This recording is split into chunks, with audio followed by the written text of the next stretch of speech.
Saya mau bergerak cepat lah. Siapa yang birokrat yang terlambat dan pimpinan tidak bisa mengikuti. Tidak mengikuti ya, cari jalan sendiri lah. Orang juga mendengar desas-desus, ada beberapa orang, ada yang sudah lebih kuat, yang ini agak lemah. Itu juga sudah dihitung-hitung.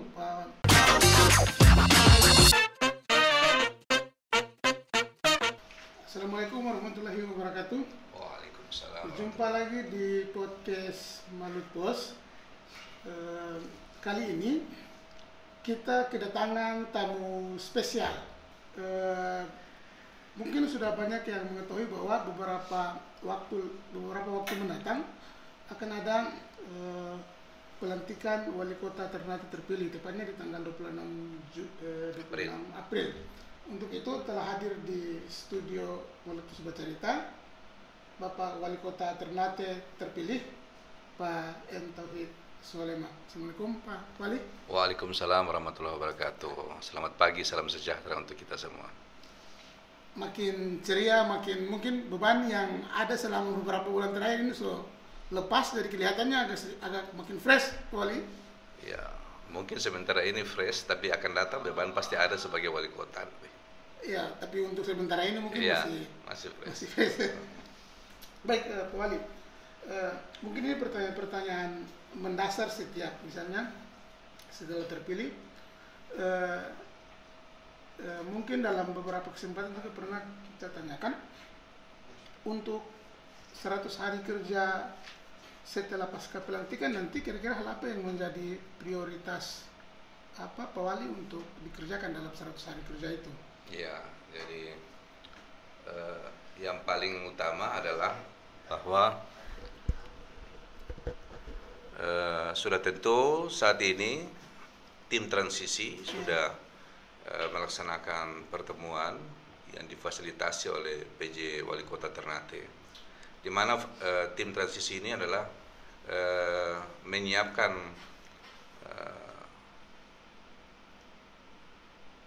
konsep visi misi yang pernah disampaikan pada saat kampanye untuk nantinya diterjemahkan dalam bentuk rencana pembangunan jangka menengah daerah. Saya kira ini paling penting karena mau tidak mau kita bekerja sesuai dengan rencana, ya. Oleh karena itu saat ini sudah dilakukan pertemuan sehingga nantinya itu akan menjadi jembatan untuk nantinya kita matchingkan dengan program-program tahun-tahun ke depan, termasuk saat ini program yang lagi berjalan adalah Musrenbang. Sudah pasti Musrenbang ini harus di-matching juga dengan program-program prioritas dari wali kota terpilih. Nah, itu yang paling utama untuk kita siapkan. Artinya bahwa sebelum dilantik, tim ini sudah bekerja sehingga maksimal nanti pada saat dilantik itu kita tidak lagi mencari-cari atau melakukan penyesuaian, tidak, kita langsung on air, ya, kita langsung bekerja. Kemudian terkait sudah tentu akan menjadi pertanyaan penting dari publik bahwa apa yang akan dilakukan untuk 100 hari pertama. Saya kira hal yang paling utama adalah bagaimana kita memperbaiki pelayanan publik dulu, ya. Persoalan air yang sudah menjadi perhatian penuh, apalagi dia merupakan pelayanan dasar. Kemudian yang kedua, persoalan sampah juga itu menjadi titik temu. Kemudian yang ketiga, kita memperbaiki beberapa fasilitas pelayanan yang ada di Kota Ternate, termasuk juga penataan pasar. Saya kira itu juga penting, menjadi tuntutan penting. Kemudian terkait juga dengan persoalan-persoalan sosial lainnya, termasuk juga mendukung kegiatan penanganan COVID-19. Itu hal-hal yang akan dilakukan pada 100 hari pertama. Kemudian tambahan juga kita akan melakukan penataan birokrasi, ya, supaya bekerja lebih maksimal. Apalagi masa jabatan kami sebagai wali kota dan wakil wali kota terpilih waktu yang tidak terlalu lama, maka kita perlu melakukan penataan birokrasi sehingga kita akan mendapatkan berbagai sumber daya penting yang nanti akan mendukung kita, terutama di dalam kabinet ke depan. Iya, kalau 100 hari tadi bicara misalnya soal sampah, memang dalam kurun waktu akhir ini, Pak Wali, mungkin kita tahu bersama bahwa persoalan sampah menjadi hal yang paling dikeluhkan. Paling dikeluhkan. Apakah memang kalau itu menjadi prioritas, kan APBD sudah terlanjur disahkan. Apakah itu dia sudah matching dengan apa visi misi dan APBD yang telah disahkan itu, kemudian dia berbanding lurus dengan syarat-syarat kerja nanti, ataukah bagaimana? Saya kira nanti ada diskresi kita untuk itu. Ya. Misalkan kita matangkan betul dengan fasilitas yang ada maksimal. Saya kira bisa. Ya, apalagi kota ini kan tidak terlalu luas. Memaksimalkan potensi angkutan sampah, buruh sampah. Kemudian kita juga pendekatan dengan perangkat pemerintahan terdepan, lurah, kemudian mungkin juga RT RW, kita maksimalkan. Ya, saya kira saya tahulah langkah-langkah apa yang bisa dilakukan, dan sudah pasti bahwa saya sendiri yang wakil akan turun langsung untuk hal itu. Iya, memang kalau kita saya kira hari ini memang kadang kan mungkin pimpinannya cenderung tidak, istilahnya tidak langsung terjun ke lapangan, hanya menunggu laporan, akhirnya banyak hal-hal yang tidak terlaksana di lapangan. Misalnya yang Pak Wali sampaikan tadi soal penataan sampah, penataan pasar misalnya. Nah, persoalan pasar ini juga menjadi hal yang klasik lah di Kota Ternate.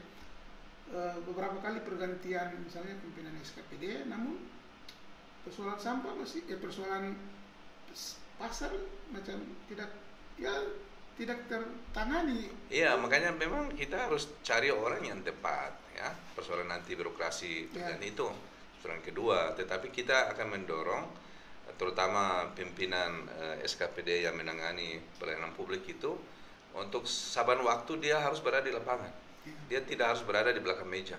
Itu gaya lama sebenarnya, birokrasi gaya lama. Harus birokrasi yang saat ini adalah dia menjemput bola. Jadi sudah berarti bahwa bukan cuma dia, kami juga akan turun langsung. Ya, kita juga berkaca bagaimana seorang Risma Kota Surabaya turun langsung. Kita akan melakukan itu, ya. Akan lebih banyak di lapangan untuk bagaimana kita punya kepedulian terkait dengan pelayanan publik. Ya. Masalah air misalkan, insya Allah itu juga akan menjadi perhatian. Sampah yang beberapa waktu yang dikeluhkan persoalan armada itu sebenarnya persoalan yang bisa dilakukan. Yang penting ada kemauan lah, ya. Saya mau bergerak cepat lah. Siapa yang birokrat yang terlambat dan pimpinan tidak bisa mengikuti. Tidak mengikuti ya, cari jalan sendiri lah, iya kan? Iya, boleh kan mungkin 3 tahun lebih periodisasi kali ini, otomatis kan mungkin sudah pasti tidak mungkin semua program yang disampaikan itu banyak yang terlaksana. Kira-kira hal-hal apa saja yang mungkin bisa jadi prioritas untuk 3 tahun setengah ini dilaksanakan? Ya, jadi memang tim transisi itu sudah punya perencanaan yang dilahirkan melalui visi misi kami, ya. Nah, kita sudah memilih program paling tepat sesuai kebutuhan dan dapat dituntaskan dalam waktu tidak terlalu lama. Nah, kemarin pada diskusi di Jaro juga saya sampaikan beberapa kegiatan yang sudah kita pilih dan itu insya Allah akan kita tuntaskan dalam waktu yang tidak terlalu lama. Ya, kita tidak mungkin bekerja dengan kemampuan sedikit, istilah nafsu besar, tenaga kurang, tidak seperti itu. Kita akan memilih yang paling tepat dengan waktu yang singkat. Oleh karena itu ada beberapa kegiatan yang memang perlu saya sampaikan di kesempatan baik ini. Kita sudah memilih dan itu dilahirkan dari visi misi, kemudian 14 program prioritas. Kemudian yang akan kita lakukan itu yang pertama, kita menciptakan birokrasi yang profesional, ya. Kemudian yang kedua, pengelolaan sampah yang partisipatif. Kemudian yang ketiga, hadirkan pengelolaan air berbasis teknologi. Kemudian yang keempat, menciptakan iklim usaha IKM-UKM, yang mana kita tahu iklim usaha IKM-UKM ini yang paling bisa bertahan meskipun terjadinya COVID barusan, dia masih bisa bertahan. Nah, ini juga harus kita dorong, apalagi Ternate adalah kota jasa perdagangan, ya. Kemudian pengembangan desentralisasi di kawasan Hiri, Moti, dan Petang 2. Ini dalam rangka untuk mengejar ketertinggalan dengan kecamatan-kecamatan yang ada di Pulau Ternate, dan itu merupakan janji politik yang pernah disampaikan pada saat kampanye beberapa waktu yang lalu, dan itu juga masuk dalam visi misi kita. Kemudian yang keenam adalah memberikan pelayanan hukum bagi semua lapisan masyarakat kota, ya, terutama kaum marginal, orang miskin yang ada di kota Ternate. Kemudian yang ketujuh, menumbuhkan program baku Sileloa dalam bingkai adat Siatoran. Maksudnya bahwa kita tahu Ternate ini kan Indonesia mini. Semua suku ada di sini, sehingga kita perlu bingkai ini di mana bingkainya itu adalah adat Siatoran. Kemudian yang kedelapan, strategi peningkatan PAD Kota Ternate. Saya kira ini paling penting. Nah, dengan pengalaman saya sebagai kepala DPPKD, kemudian sekretaris daerah, kita akan berupaya untuk mendorong agar PAD ini betul-betul menjadi skala prioritas kita, sehingga program-program yang kita inginkan, yang kita janjikan, yang kita rencanakan, insya Allah dapat dipenuhi jikalau kemampuan keuangan daerah itu mendukung untuk itu. Kemudian yang terakhir adalah penanganan COVID-19. Kenapa penanganan COVID-19? Ini adalah tuntutan publik yang harus dilakukan. Ya. Apalagi kalau kita baca di dalam SK kepala daerah terpilih kemudian dilantik, itu salah satu tugasnya itu adalah penanganan COVID. Sehingga ini menjadi hal penting ya. Karena memang COVID ini sudah betul-betul memberikan mendesak terhadap berbagai elemen kehidupan masyarakat. Tidak hanya di ini, tapi di dunia, usaha juga jatuh. Oleh karena itu kita berupaya untuk bagaimana membangun recovery ekonomi lagi sehingga kota ini lebih bergeliat. Iya Pak. Yang menarik juga soal dari beberapa prioritas tadi soal PAD. Ya. Kan sebagai kota jasa dan perdagangan dan mungkin sumber daya juga sumber daya alam hampir tidak ada. Jadi kita tergantungnya pakai sumber-sumber pendapatan asli daerah. Nah, kalau kita lihat di lapangan, memang banyak titik-titik potensial PAD yang justru istilahnya dia hilang, dia bisa terlepas karena mungkin istilahnya duit sedikit, jadi kurang dimaksimalkan. Misalnya di beberapa titik parkiran itu kan bukan Pemkot yang kelola, jadi ada parkir liar begitu. Bahkan banyak dari itu sebenarnya potensial, cuma karena 1.000-2.000 jadi dianggap kecil, jadi terkesan diabaikan. Nah, ini bagaimana? Ya, jadi yang disebut potensi itu kan harus berbasis data, ya. Kita tidak bisa itu berpotensi datanya mana. Jadi nanti insya Allah kita juga berbasis data. Kita melakukan kajian terkait dengan pendapatan daerah, sehingga dengan dasar kajian pendapatan daerah kita bisa tahu kemampuan pendapatan daerah dalam 1 tahun seperti apa. Kemudian orang-orang yang menjadi pengelola PAD juga kita cari orang terbaik. Makanya pada saat nanti penempatan SKPD yang mengelola pendapatan ini, kita cari orang terbaik. Bila perlu asesmen saya turun sendiri, ya, dengan pengalaman sebagai birokrat saya kira perlu, sehingga kita mencari orang terbaik. Kemudian sistem pengelolaan PAD pun tidak boleh dalam sistem yang sangat sederhana, harus berbasis digital. Ya, apalagi sekarang ini pemerintah sudah mencanangkan sistem non tunai, maka bukan hanya pemerintah, masyarakat pun harus dilakukan sistem non tunai sehingga kita bisa mencegah terjadinya potensi korup ya dalam setiap penanganan dalam setiap pengelolaan pendapatan daerah. Kita berupaya meminimalkan supaya potensi kebocoran itu semakin kecil ya dengan sistem yang kita bangun sedemikian rupa, kemudian rolling pegawai atau petugas yang mengelola pendapatan sehingga dia tidak berakar begitu lama. Perlu ada sistem yang dibangun sedemikian rupa supaya ada kenyamanan bagi mereka bekerja dan juga aman bagi mereka yang selama ini menjadi potensi pajak maupun retribusi daerah. Iya, berkaitan juga dengan soal pengisian posisi Pak Wali seperti yang Pak Wali sampaikan. Nah, ini kan nanti akan juga selama ini sudah ada persepsi di masyarakat, kadang orang yang potensial tidak dipakai karena mungkin ada perbedaan pandangan politik sebelumnya. Nah, ini mungkin sudah menjadi hal lumrah lah. Kira-kira kalau dalam kepemimpinan akan datang nanti, Pak Wali? Ya, artinya saya juga tahu. Saya kerja cukup lama di sana. Kita tahu semua potensi seperti apa. Ya, saya memulai karir juga dari bawah dan terakhir saya kira tahu lah. Ya, kemampuan 1-2 orang seperti apa kita tahu. Dan memang itu harus betul-betul di-fit ya. Saya mau bahwa birokrasi pemerintah kota itu yang tadi kita inginkan profesional, dia menjadi cerminan birokrasi yang terbaik di Maluku Utara. Itu saya berkeinginan, apalagi saya lahir dari seorang birokrasi. Tapi saat ini saya seorang politisi. Maka mau tidak mau saya berkeinginan besar untuk bagaimana bisa menciptakan birokrasi yang profesional sehingga bisa mendukung terhadap program-program kita yang sudah dilahirkan melalui visi misi tadi maupun nanti diterjemahkan dalam rencana pembangunan jangka menengah daerah Kota Ternate ke depan.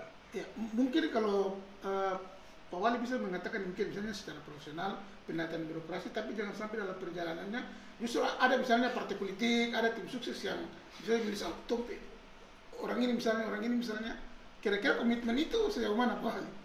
Artinya orang selama ini kan membaca bahwa saya itu profesional. Iya. Iya toh. Artinya saya pun tidak pernah selama ini, ya sudah ya iyo secara ini iyo. Tapi kan nanti kita lihat dulu. Iya. Artinya bagaimana kita mau mendahulukan kepentingan sesaat atau bagaimana kita berkeinginan untuk mendorong agar kota ini menjadi maju. Kan dua pilihan yang beda. Iya. Maka dengan waktu begitu lama kita memilih tepat, ya. Dan memang tidak ada sesuatu kebijakan itu akan diterima oleh semua pihak. Kebijakan apapun itu pasti ada Ya, yang suka dan tak suka. Like and dislike, ya, pahit dan tidak pahit. Ya, kita mesti ambil itu. Berarti sudah ada bayang-bayang kira-kira di kabinetnya nanti, oh kira-kira orang ini cocok di sini, orang ini cocok di sini. Sudah ada. Bayang-bayang sudah ada. Tahu sudah ada. Termasuk juga posisi sekot nanti. Itu semua ada. Sudah Semua dalam konteks semua ada. Kalau di bayang-bayang kira-kira ada bisa disampaikan. Saya belum bisa sampaikan. Tidak bisa. Kira-kira sampai siapa begitu ada. Belum bisa. Ada berapa nama lah. Kita begitu. juga harus ikut koridor aturan yang ada. Ya. Tapi yang jelas nama itu sudah ada Puan. Ada semua. Memang orang juga mendengar desas-desus, ada beberapa orang, ada yang sudah lebih kuat, yang ini agak lemah. Itu juga sudah dihitung-hitung. Ini kan bukan sama dengan listrik, ada kuat atau tidak. Nah, bahkan mereka partai pendukung pun menyerahkan ke saya untuk menentukan orang yang terbaik. Karena kan di Ternate ini bisa dikatakan beda dengan kabupaten kota lain, apalagi pada posisi sekot itu kan posisi yang sangat inti sekali Pak Wali. Iya, mungkin untuk pertanyaan penutup orang pada sesi ini Pak Wali, kira-kira kan dalam 3 tahun setengah itu, misalnya tahun pertama Pak Wali mungkin masih bisa fokus pada tahun pertama, tahun kedua bisa fokus pada pelaksanaan visi-visi, pada pelaksanaan program. Tapi kan di tahun ketiga itu sudah menuju tahun politik ulang itu Pak Wali. Iya. Itu kan nanti dalam posisi itu bagaimana Pak Wali? Ya saya masih konsen lah. Ya, masih konsen terhadap program-program ini. Ya, apalagi itu kan menjadi amanah rakyat. Amanah rakyat ya, kita bekerja harus maksimal. Itu nantilah, kita belum berpikir sampai sejauh itu. Kita bekerja sesuai dengan apa yang pernah kita janjikan kepada masyarakat. Kalau itu berandai-andai oke lah. Tapi tetap saya harus fokus. Saya harus fokus terhadap program yang kita sudah muat di dalam rencana pembangunan jangka menengah daerah. Jadi kalaupun itu ada, itu lain nanti. Ya, kita bekerja maksimal. Saya orang Pamong, jadi saya harus bekerja maksimal. Di Ternate itu kan kemarin kita lihat misalnya angka jumlah PTT honorer kan cukup besar itu, dan akhir-akhir ini kan juga dorong misalnya ada penerimaan PK, dan itu juga menjadi diskusi di internal Pemkot. Kira-kira Pak Wali punya itu soal ini? Ya, kalau kebijakan kepegawaian pasti ada. Kita mengikuti kebijakan pemerintah pusat juga. Memang kita tahu bahwa ke depan nanti pengurangan PTT pasti ada. Ya. Apalagi di tahun 2023 kalau tidak salah itu. Ya. Jadi nanti pasti dia akan lari ke P3K kalau tidak salah. Ya. Nanti kita lihatlah seperti apa. Ya. Karena memang saat ini dana sektor pemerintahan masih menjadi keinginan besar orang untuk bekerja di sektor situ. Tetapi sudah tentu kita juga harus punya kemampuan untuk melihat apakah ada sektor lain yang itu pemerintah dorong sehingga perhatian orang itu tidak harus menjadi PNS misalkan. Nah, itu harus sektor lain. Iya, itu seperti itu. Nah, selama ini kan kita lebih banyak terfokus pada sektor pemerintahan sehingga orang semua mau berlomba-lomba bekerja di situ, ibarat gula, semua semut datang di situ. Itu mungkin karena pemerintah tidak menyediakan sektor-sektor swasta yang lain untuk menjadi pilihan. Iya, makanya entrepreneurship itu penting. Jadi istilahnya dengan namanya katalis itu. Ya, David Osborne bilang katalis. Artinya swasta lah yang nanti akan menjadi leading dalam rangka untuk membangun masyarakat. pemerintah sebagai fasilitator utama. Itu nanti ke depan seperti itu. Kesiapan pelantikan selesai, ukur baju lain-lain semua sudah. Sudah. So ini tinggal waktunya pelantikan. Iya. Mungkin yang terakhir ada yang ingin disampaikan Pak Wali kepada masyarakat Kota Ternate? Iya, saya hanya menyampaikan mohon doa restu, mohon dukungan, sehingga mudah-mudahan amanah yang sudah diberikan oleh rakyat ini sebagai pemilik kedaulatan utama bisa kami bekerja secara maksimal ya. Doakan sehingga saya dan Pak Wakil ini sehat. Amin. Supaya kita bekerja betul-betul semata-mata untuk kepentingan masyarakat. Ya. Baik, terima kasih Pak Wali atas luangan waktunya yang hadir ke Podcast Small Post. Demikian podcast kita pada pagi hari ini. Kita jumpa lagi dalam podcast berikutnya dan dalam tema-tema yang lain di kesempatan yang lain. Tentunya masih tetap bersama saya, Farul Masauli. Demikian, billahi taufiq wal hidayah. Assalamualaikum warahmatullahi wabarakatuh. Waalaikumsalam warahmatullahi wabarakatuh.